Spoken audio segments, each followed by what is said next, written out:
welcome everyone. Thank you for joining us for the basics of switching it up, and a really big thank you for changing platforms with us. We know it's a bit annoying, but we were getting some technical issues with GoToMeeting and we just wanted to make sure that it wasn't going to become a nightmare. So thank you for bearing with us. I'm Ashley Colombini and I'm one of the speech pathologists at Liberator, and also joining us today is Renee Fraser, and she's an occupational therapist with Child First, also known as Caswell Healthcare.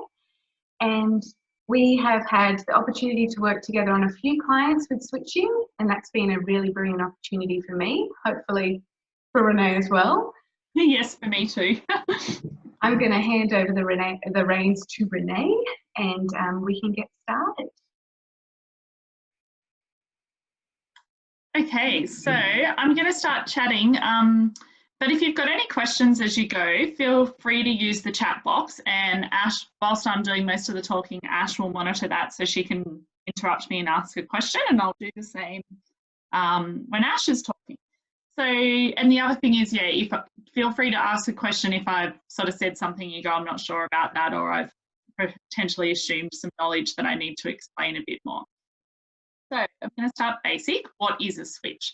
So a switch is a device for, sorry, I'm just closing something on my screen. I'm going to drag our heads over here. Is a device that adapts equipment for individuals with disabilities. And so we adapt that device to make it easier for them to access it, and it can be about accessing the environment or doing all sorts of things. So to start simply, we might have a switch toy that we adapt so that a little person can hit the switch and Elmo dances and sings and makes noise. We also might have a blender or a hand mixer adapted so that someone can hit the switch when they're cooking with mum to make the blender go or the hand mixer go to beat the cake. But we can do much more complex things than that too. We could have a switch adapted air conditioning system. We could have a switch adapted system to make Netflix work in your house probably if we wanted to. Some people use switches to help them drive their wheelchair. So we might have switches that they use with their head or their hand to make their wheelchair go. And you can also have voice output switches. So instead of activating the switch with a movement of a hand, a head, a leg, whatever, you can activate the switch using your voice. So who needs a switch? So anyone who has difficulty accessing mainstream technology may benefit from the use of a switch. This person may have a physical disability. So if you're a person that has difficulty with verbal communication and you have difficulty controlling the movement of your arms to directly access a device or to drive a power wheelchair, then a switch may be useful for you to help improve your access to these devices. And it can be anything, like I was saying. So I often use examples of speech generating devices and wheelchairs because they're probably and toys, because they're probably what I most commonly deal with, but really it's endless what we could adapt if we wanted to. And why a person might need a switch is from having difficulty controlling those movements, but that may come from a number of diagnoses and be related to a number of things. So if you have increased muscle tone, if your tone is fluctuating and changing lots, or if you have decreased tone, you may have the influence of reflexes that gets you stuck in positions, so it's hard to control movement. You may have issues with fatigue, decreased strength, lots and lots of other reasons. The other thing is that we could use it with people with cognitive difficulties. So we could use a switch to help develop someone's skills with play or understanding cause and effect and those sorts of things. So I just wanted to add that in there because that is slightly different to how we use it to help with access, but it does have its role in that area too. And I'm just going to hand over to Ash because she just wanted to talk briefly about this framework. Thanks, Renee. I just wanted to make mention of the fact that how do we identify whether someone needs a switch? Like Renee was saying, there's some really clear signs, but we also might use a feature matching tool like the SET framework to give us an idea of our student, our person, and what their needs might be. So I just wanted to add that one in there. Okay, brilliant. So the next slide is about who can use a switch. So any person who has active voluntary control of a part of their body to activate and release, but there's things we can do about that, a switch.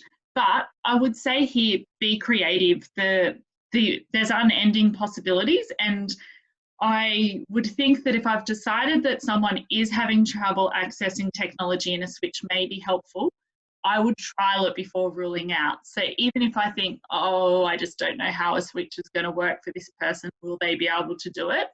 More often than not, I just give it a go, because if we think there's even the smallest possibility, it's worth exploring.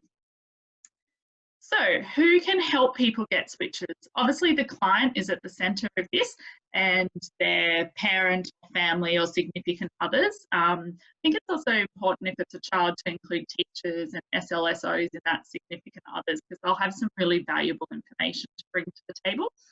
I've put on the list speech pathologists and occupational therapists, but you will often see sometimes see physiotherapists working in this area. But I think predominantly you will see speechies and OTs working together in this area to try and support clients with this need. So we tried to do a bit of a divvy up as in regards to who does what. And you'll notice that some of these things are common amongst the two lists. So sorry, as I'm talking, I'm just dragging our heads around on my screen so I can see what I'm saying. So we put in each of the columns that it's our job to liaise with each other as to who needs a switch. And I think that happens naturally in the sense that you may be talking about someone's need for a speech generating device, but how are they going to access it? Do you think we can do direct access? And I think those sessions work really nice when they're done jointly of, okay, let's give direct access a go, because I tried it once. So the speech, you might say to you, I tried it once, but it wasn't great. But maybe if you come along and help with the positioning, we might get a better outcome. But, you know, you might try that and then have a chat together and go, oh, maybe a switch would help us a bit here. So I do think there's a lot of really nice communication there that needs to happen in joint working. And I think each of us bring different information about a child's level of play and developmental stage and communication skills, obviously, from the speech therapist. So it is a very overlapping area, and I think we can work really nicely together. I think from an OT point of view, we can give lots of nice information about positioning. And that information about positioning is about helping us position the client so they have the best ability to access the switch. But it's also about positioning the switch, because sometimes changing the position of the switch is a lot easier than changing the position of the person. So the aim of a switch assessment. So I always find switch assessments a little bit overwhelming, because it's very hard, I think, from one assessment to come out and have answered all of these things. So I like to think of it more as an ongoing process. So from the assessment, I'd like to try and work out which switch, or have some options for some potential switches that may work. Which movement, so is it going to be hitting it with a hand, activating it with the movement of their head, and the position of the switch. So where's the switch going to go? So often when we're doing a switch assessment, I want to try and minimise the other demands that are placed on the client. So I actually want to just be assessing their ability to hit that switch with their hand or whatever it is. So I want to try and make it a very low cognitive load. I don't want them to be having to think like, oh, she's asking which one it is and I don't know which one. And so they're thinking about all of that as opposed to just thinking about the switch. And the same with the visual and communication demands. We just really want to, for the point of that assessment, bring it right back to, can they just hit that switch accurately and reliably? And once we've got the outcome of that and we've got a good switching system set up, then we can go back to building on to all of those other things. So the switch assessment really should be just about focusing on the motor skills. So am I right in saying I'm going to hand over to you here, Ash? Yes, I am. You are correct. I'm going to chat quickly through the different access methods. So today we're talking about switching, which is an indirect access method. The other method of access is direct. So that could be where someone is touching the screen. Think of their iPad, they might be touching the screen directly. You could be using a standard feature that's available, such as accessibility settings on an iPad. You might be using adapted software to assist them. So that might be a program like JAWS.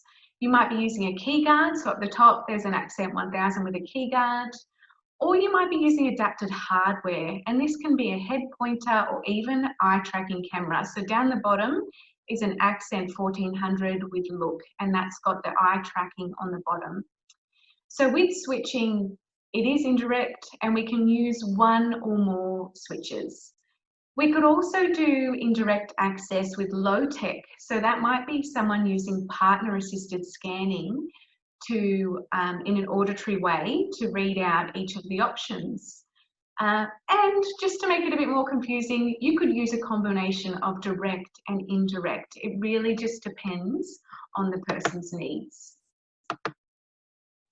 Back to you, Renee. Okay, so what type of switch? The types of switches are huge and unending. I wouldn't even pretend to know all of the switches. So I suppose that's why I always say try everything, because even if you work out, I think they can do this, there's probably a switch out there that can do that. But I've tried to group them here into some different types of switches, and that's what's probably helpful. So there's mechanical switches, which I think pretty much what's displayed in our little pictures we've got here. So this might be Jelly Beans or Big Macs, you often hear them. I like these switches, they're often my favourites because they're simple, and I like them because when you hit them, you get a nice click sound and you get some nice tactile feedback. So I think that makes it nice and clear of, yep, they've hit the switch. However, these switches sometimes require too much effort and strength to hit. So we also have what's called low touch switches. These don't need as much force to activate. So if you've got some issues with strength and some things like that, they're a good option. However, they then don't give you that auditory or tactile feedback. There's sensory switches. So these can pick up the tiniest of smallest movements. Yeah, even a muscle twitch that someone can activate. And then there's the sip and puff switches that you can activate by sipping and puffing, obviously. So which movement? So like I've been saying a bit, it's remember to consider all of your options. In my head, and we're going to talk about some formalised assessments that can help you later, but in my head, I try to start out what is the simplest option and move to some more elaborate options. I do that because if I'm thinking of this is going to be how someone accesses a speech generating device, I want it to be simple and I want it to be able to access from a position they're in most of the day, because I'd like to be able to think that they could communicate most of the day, hopefully all of the day if they wanted to. So often I think about hands first because I feel like that's quite an easy one. Then I might think about head if the hands aren't working out, mouth, feet, arms, legs. So get more and more creative as we go. So as well as identifying a body part, we have to identify the movement that's going to do that. And obviously to have the best control over our movement, we want to be in a supported seating position. So in my head as an OT, I take this back to, this is what I go to when I want to position someone in a wheelchair to help them have the best control when they're eating, talking, using their hands for playing, driving their wheelchair, whatever. So in my head, I'm just going to the same place, right? This is how I want you positioned. So we want their pelvis neutrally aligned or slightly tilted forward. Research often talks about a pelvis being slightly tilted forward because that's often how typically developing people with a typical control of their body sit. However, with some of our clients, I might change that a bit depending on what's going on with the rest of their body. So I think the most important thing is you want a neutral pelvis, if possible, and you want it stable. So I often have a pelvic strap on in a wheelchair, or if it's a fancy seating system. I want it stable because I don't want the person having to think, am I in the chair? Am I sitting? I'm not concentrating on my balance. I'm not going to fall off the chair. I want all of that taken care of for them so they can be thinking, I'm going to hit the switch to communicate this. I'm going to hit the switch to make this go. And we want feet, knees and hips at 90 degrees, just like we would if we were sitting up. Arms resting comfortably on the table or the tray. And this obviously if we're wanting to use hands for switching, this is a good place to have them. If possible, we want their head supported in midline. Some of our clients might need a headrest to help that happen. And we want their back fully supported by the backrest in an upright position. Obviously, some clients I work with have tilt and space on their wheelchair. We might play with that a bit. They might be in a slight bit of tilt if that helps. But regardless of being in the tilt, we want their back fully supported. So we put in some examples of some bad positions, which are obviously just taken from a textbook that we like and we've referenced down the bottom. So the first position there on your left is from looking at the picture, and it's obviously just a still in time. I would see that person as being in what I would call full extensor tone. So you can see their bottom's actually not on the seat, their backrest isn't against the back, or the whole back isn't against the backrest. Their arms are fully stretched out. So this person, if they are in full extensor tone, that means that they don't have very good control over their movements. It's just total tone they're in, and they won't actually be able to reliably control a part of their body. The person on the right, from looking at them, I can see that they're quite slouched forward, they're sliding down in their seat, their bottom's sliding forward. So if you even just put yourself in that position now, so slide forward in your seat, go right down, and then try and right, it's really hard to have proper control over what your arms are doing. So with this person, I'd be going, right, let's bring that bottom back. I want you to sit up nice and upright, and how am I going to help you maintain that? And as an OT, there's lots of ideas that go into my head around, oh, can I shake your cushion? Can I put a pelvic strap on you? Lots of options. So I suppose that's where the OT and the speech, you need to work on that.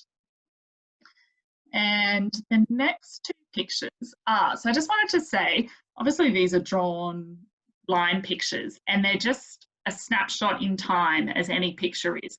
So there may be times with clients where they may move into these positions.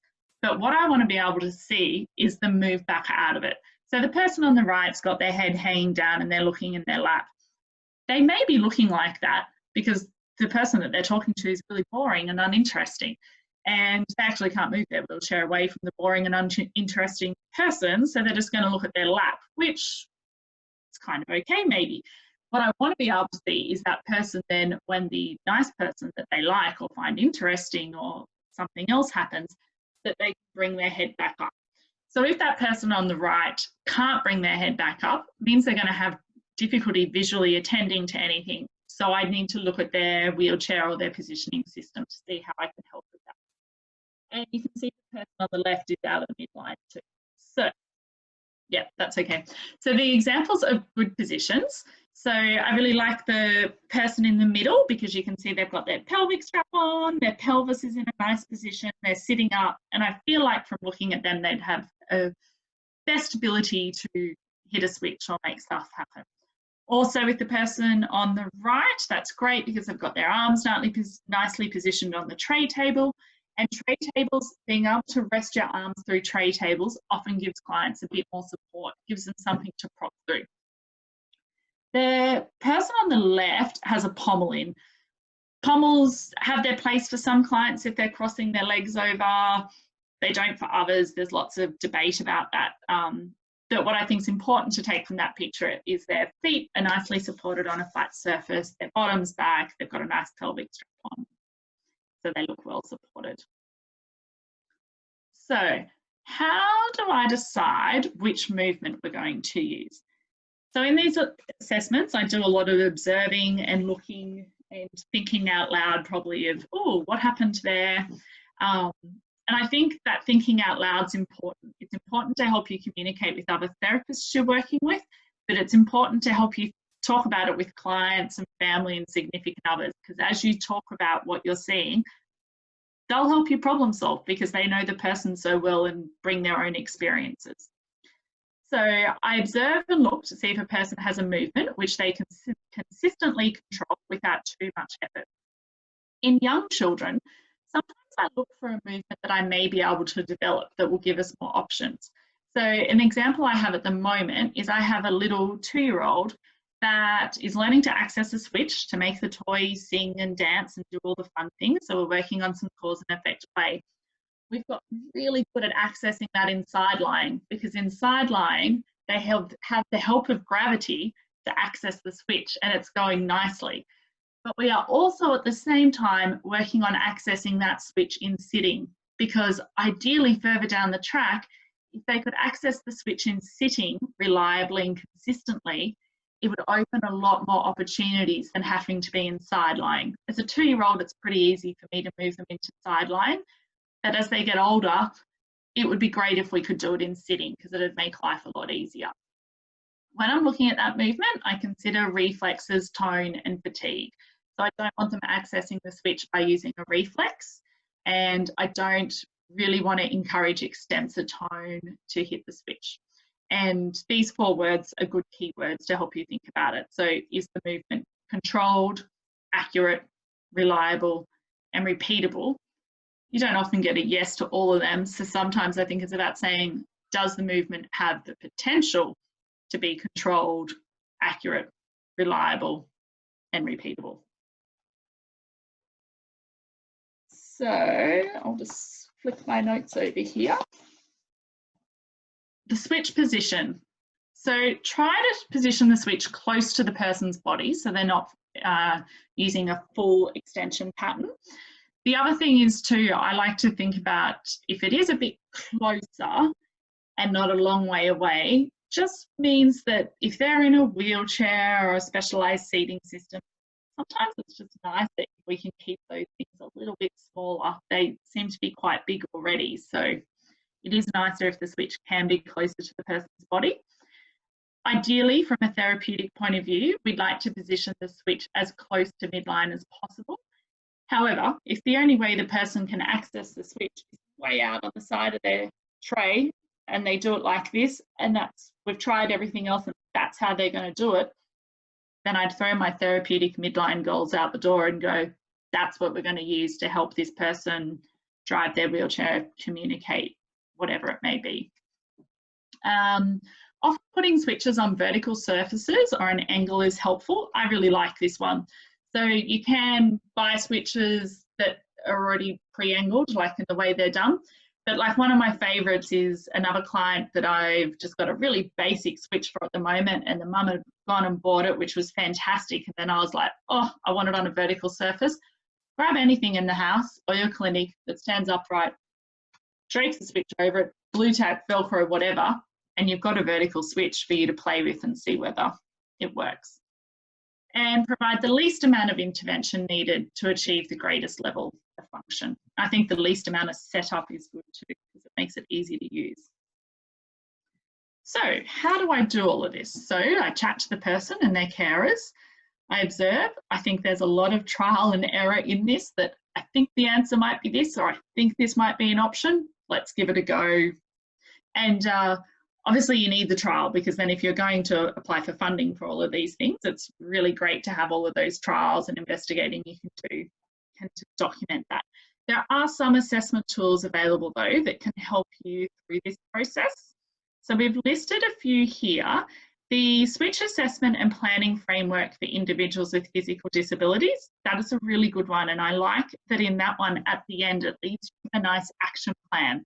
And it's an action plan that's got lots of possibilities. And in my head, that's how I kind of think of doing a switching assessment, that, okay, we've worked out this and this and this, and I think this might be the go, but this switch might also be an option.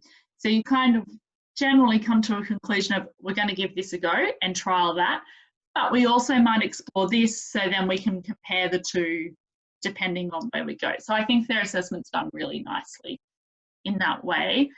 And I also found out that Novita offer the switch access measure. So it's currently being developed by Novita. I haven't used it, and you need to be trained to administer it. But when I was looking on their website, I found out that you could, I hope I've got this right, but you could video your switch assessment and send it to them, and they would then help you with using this measure. So you'd have to go to their website and have a bit more of a look at that. But I did think that sounded like a really useful tool. Regardless of sending it to someone, I do think, obviously with clients' permission and that, videoing as someone tries to access a switch and the whole setup is a really nice way for you to then look back on it later and go, okay, did it work? What was actually happening? Or someone's just asked us what was the name of that assessment. We can go back to that slide if you want. We just go back one slide, you'll see it. There you go, Wisconsin Assistive Technology Initiative. We've also got them all in the resource list with a link to the website. Brilliant. And so I think everyone's going to get that resource list at the end emailed to them. Correct. So I think now I'm going to be quiet and hand over to Ash for a little while. Thank you. Okay, so what we're going to look at now is a bit more on what do you need for a basic switch setup. So we need some sort of hardware. It might be an iPad, it might be your computer, or it might be a communication device. And we also require a switch interface. So there are a lot of different switch interfaces out there. Majority of them now are Bluetooth, so you don't need to connect them with wires. I will show you a video in a second of me connecting my iPad up to a Bluetooth interface. With the Bluetooth interfaces, you can have ones that are an inbuilt switch. So there's one called an iSwitch, so the interface and the switch are together. Or you can have an interface that gives you the options of adding wired switches. You can also now get switch interfaces that go into a USB port, so they're perfect for a computer or for a laptop, or if you're trying to do something in a school-based setting. You obviously require a switch, and mounting may be required if the switch needs to be in a certain position. So the picture I have on the bottom there is an Accent 1000, and the yellow switch is a Liberator Freedom wireless switch, and the greeny one is a Lib switch. So I'm going to switch over to a video. Bear with me for a second. That will show you. Now, this is my version of being an Instagram influencer, and I'm trying to hold everything up and be very professional. So I've got my iPad ready to go, and I'm just going to pause it here. So this switch interface that I have is called an applicator, and it's by Praetorian. So as I said, there are heaps of different interfaces available. Don't feel like this is your only option. It's just the one that I use most regularly. And I have, this one's called a Lib switch. So it's a wired switch. So the applicator is a Bluetooth switch interface, but it doesn't have an inbuilt switch. You need to add your switches to it. So to set things up, I need to turn my interface on, and I do that by pressing the mode button. I check the channel, so I want it on channel 1, and then I check the mode that I need it in. So I want it to act as the space bar, and that's number 5. There we go. Painfully slow, I'm sorry. And then I need to connect it to my iPad. So you go to the Bluetooth settings, connect the applicator,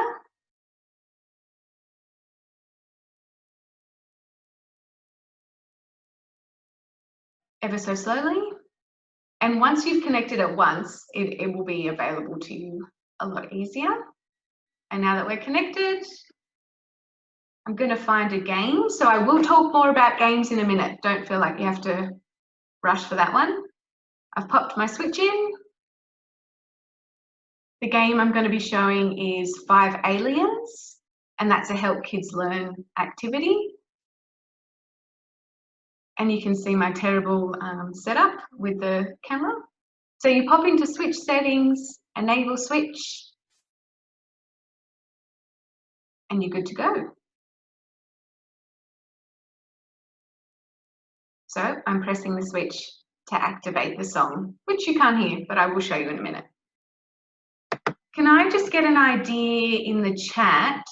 Has everyone, well, who has used an iPad to access switch adapted games? People can also pop their hand up or give us a thumbs up from the reactions. Brilliant, brilliant. You haven't? Okay, no worries. A little. Perfect. Thanks for letting me know. I will chat a bit more about some of the games that I use.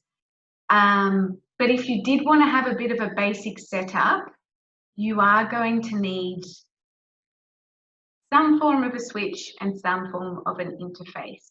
I'm just going to flip back to my slides. Bear with me for a second. Okay. Next, I'm going to talk to you a bit about the switching hierarchy. So depending on the resource that you're looking at, the wording may be a little bit different, and this is just a bit of a basic way of looking at things. It is a hierarchy, but it doesn't mean that you have to go through every single step to get to scanning. You might start with someone on cause and effect and then move straight onto timed use, whether that be single switch or 2 switches, and then jump to scanning. Don't feel like you have to follow it as is. So the first one that we have on there is cause and effect, also known as untimed single switch activation. And Linda Burkhardt also has a series of terminology in her stepping stones to switch access. So she refers to cause and effect as stepping stone 1. Really, what it involves is the individual associating an intentional movement with the ability to cause something to happen with a switch. So as Renee was alluding to before, we really want to limit the amount of other input required. So we don't want too much cognitive input required for this. It's something relatively simple. I'm going to show you some examples of what it could be. It can be a switch adapted toy. So that magical light show on the screen, you press the switch and then it lights up and moves around. It could be a computer activity. Ginger Tiger have a lot of cause and effect games that are switch accessible. They do charge, it's free for I think 2 weeks, and then they charge you a subscription. Help Kids Learn also have a great suite of early years activities. Big Bang Pictures and Big Bang Patterns are one of theirs, and they're available on computer but also as an app. You have to pay for those. Priory Woods has a lot of free resources, and I will provide a link to that for you. They're really kind of old school PowerPoint videos, but still really great way to start if you're looking for something. Watch. Then we move on to switch building. So switch building, I'd move on to this quite quickly. So we've got the cause and effect. The main purpose for the cause and effect is to work out, okay, what switch side is going to work, but also for that cognitive benefit for some of our clients. Switch building is when we move into the untimed repeated switch activation. So it's not exceptionally different to cause and effect, but it does progress. You've got a bit more function when you're pressing the switch. It links to Stepping Stone 2 of Linda Burkhardt, which is single switch, multiple locations and multiple functions. So it has a focus on experiencing the use of switches, as I said, for more than one purpose. So let me switch over to you. Some examples of how you might do this. You might have a book on PowerPoint, and when the client presses the switch, it turns the page. So it's still untimed. They don't have to press it at a certain time, but when they press it, we get a different action. Tar Heel Reader is a free resource, and that contains books that have already been developed for you. There's also Switch It Maker. That's available on a computer, but also as an app. You could even potentially do a Big Mac with a single message recorded. So that's a voice output switch. And you could record a message like, hello. So whenever someone walks in, they can say hello. Or you might use a Bluetooth switch interface for someone to play music on their iPad. So the applicator that I had in that brief video has settings to play your music on iTunes. So that's often a nice one to use. Then we move towards timed single switch use. So it's where we need to press and release the switch in a designated time frame to achieve a desired outcome. So Help Kids Learn, again, have an array of these, and they have heaps of counting songs. The applicator has a setting on the back which gives you access to timed play. So it's where it plays a song for 15 seconds, stops, and the person has to press the switch to activate it again. Ginger Tiger, that I referenced before, has lots of timing activities. You could also use something like Pictello or a Big Mac during story time. So the difference here is they have to press the switch in a designated time frame. So it might be that we're reading a book like, just trying to think of a good book.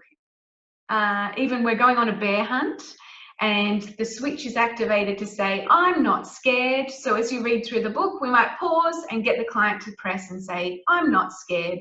So there's a timing element to the activity. Can I ask, would everyone like me to show some of the Help Kids Learn activities on my screen? So I can show you the difference between what we would say is a cause and effect versus what might be timed. Sorry, it's taking a second for me to access the chat. And it's not letting me see the chat. Yes, yes, cool. 2 seconds. I'm going to stop this share just so you can have a bit of a look.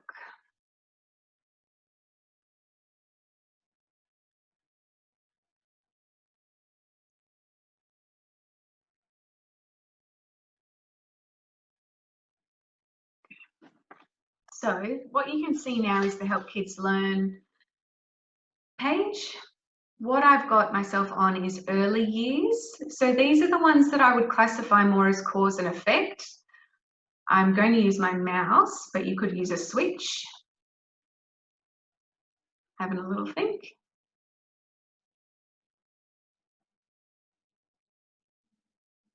So these ones are also available on an app, and you do have to pay for a subscription. Sorry, it's very slow. Okay, so I'm going to choose my mouse, but if I was doing it with a switch, I would choose one switch selection. Okay, so my mouse, I'm pretending is the switch. When I press it,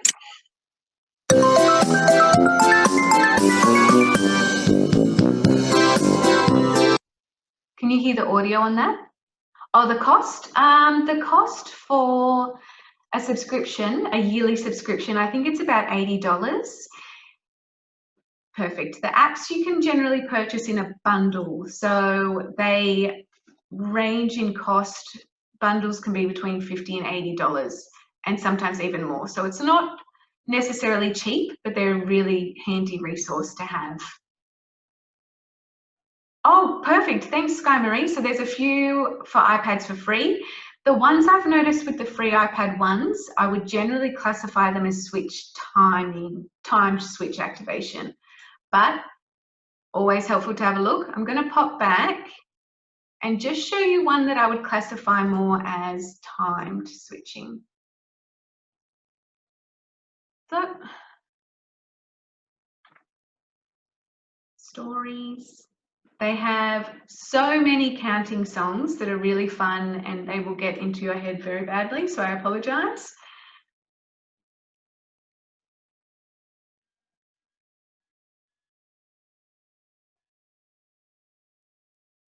This one's loading slightly faster. So again, I would use my one switch selection.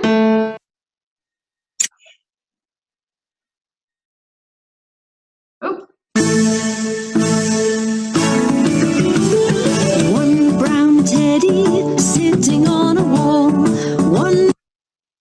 So you see, it sings the song. I'm going to press it again for you. It's timed because I activate it, it'll sing the song and then give me a prompt to press again to move on to the next step. So I'm just going to finish brown teddy sitting on a wall, and if one brown teddy should give a friend a call, there'd be two brown teddies sitting on a wall. So it's continuing the song. So you get a stop in the music. And then this comes up to indicate that we need to press it again. So it's that timed switching practice. Just going to flip that.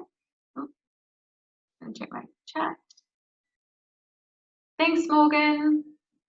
So yearly subscription is $130. Stop sharing that.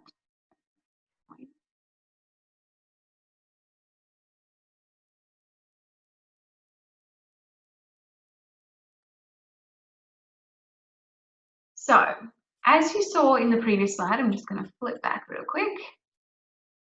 We sort of follow this progression. We go cause and effect, switch building, then single switch versus two switch. Like I said, you don't have to follow it exactly. I'm just going to go through the single switch parts first. So once we've done our timed single switch, we know that our client can reliably press and release the switch. We're going to move on to switch scanning. So the switch is activated and scanning begins, and then we make a choice. So this is when it gets a little bit more complex for the client, but also for us, because there's more that we need to consider. We need to consider what type of switch activation we're using, and there's three main types. Auto scanning, so that's where the person activates the scan to begin, and then it automatically scans through choices. Then we have inverse, it's also called hold scan or direct. That's when the user has to hold down the switch to commence and continue the scan, and the selection is made when the switch is released. And the last one is step scanning. So the switch is activated to commence a pre-selected scanning pattern. Switch patterns are a bit different. So we've got linear, that's where each single item is scanned, moving left to right, and top to bottom. Then we have row column scanning or column row, depending. If you're doing row column, it scans through the row, and when selected, will commence the column. And then we've got group or block scanning. So a group is pre-identified, and then the options are eliminated as you scan through. So I will show you a video a bit later on that shows you that element. We also need to consider the scan speed and selection settings. Obviously, when we're starting off and the person's getting used to it, the scan speed's probably going to be quite slow. But as they become more proficient, we would decrease that scanning speed.